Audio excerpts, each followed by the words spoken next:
السلام علیکم ورحمۃ اللہ وبرکاتہ۔ اگر آپ عید الاضحیٰ پر قربانی کرنے کا ارادہ رکھتے ہیں تو اس کلپ کو آپ ضرور دیکھ لیں، اور اگر آپ قربانی کے لیے جانور خریدنے جانے والے ہیں تو اس کلپ کو ضرور دیکھیں اور اس میں بتائی جانے والی باتوں کو اچھی طرح سے سمجھیں اور اس کو یاد رکھ لیں، کیونکہ آج میں آپ کو کچھ عیب بتانے والا ہوں جانوروں کے کہ اگر وہ عیب کسی جانور میں ہو تو اس کی قربانی نہیں ہوتی ہے۔ تو اگر آپ نے جانور خرید لیا ہے تو اس میں دیکھیں کہیں یہ عیب تو نہیں ہے، یا اگر آپ جانور خریدنے والے ہیں تو پھر چیک کر لیں اس میں یہ عیب نہ ہو، ورنہ پھر آپ کی قربانی درست نہیں ہوگی۔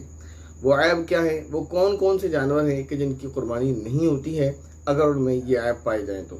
پہلا وہ جانور جو ایسا پاگل پن ہو اس کے اندر کہ وہ جس کی وجہ سے چارہ بھی نہ کھاتا ہو، تو ایسے جانور کی قربانی درست نہیں ہوگی۔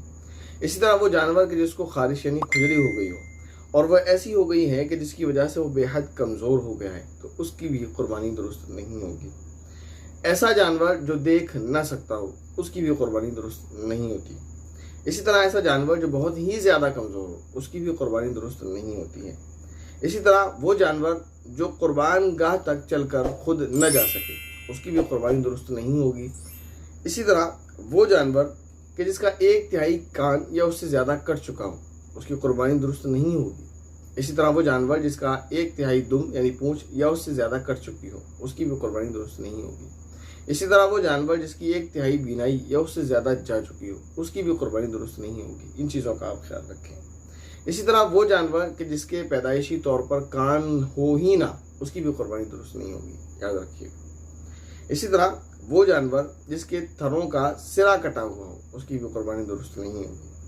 اسی طرح کوئی جانور آپ نے لیا اور اس کا تھن خشک ہے، سوکھ چکا ہے، تو اگر وہ بھینس ہے اور اس کے 2 تھن خشک ہو چکے ہیں، سوکھ چکے ہیں، یا پھر وہ بکری ہے اور اس کا 1 تھن خشک ہو چکا ہے، تو پھر اس کی قربانی درست نہیں ہوگی۔ اسی طرح وہ جانور جس کی ناک کٹی ہوئی ہو اس کی بھی قربانی درست نہیں ہوگی۔ اسی طرح وہ جانور جس کے نر اور مادہ کا پتہ نہ ہو اس کی بھی قربانی درست نہ ہوگی۔ تو یہ چند عیب آپ کو بتائے ہیں جانور کے اندر، آپ دیکھ لیں، خیال کر لیں یہ عیب اس کے اندر بالکل نہ ہو، اگر ہوں گے تو اس کی قربانی نہ ہوگی۔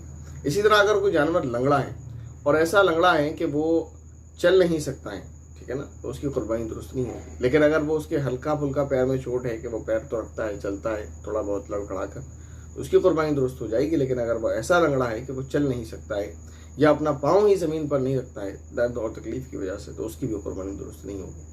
اگر آپ جانور خرید چکے ہیں تو دیکھیں کہیں اس میں یہ عیب تو نہیں ہے، اگر ہے تو پھر آپ اس کی قربانی نہ کریں کیونکہ اس کی قربانی نہیں ہوگی۔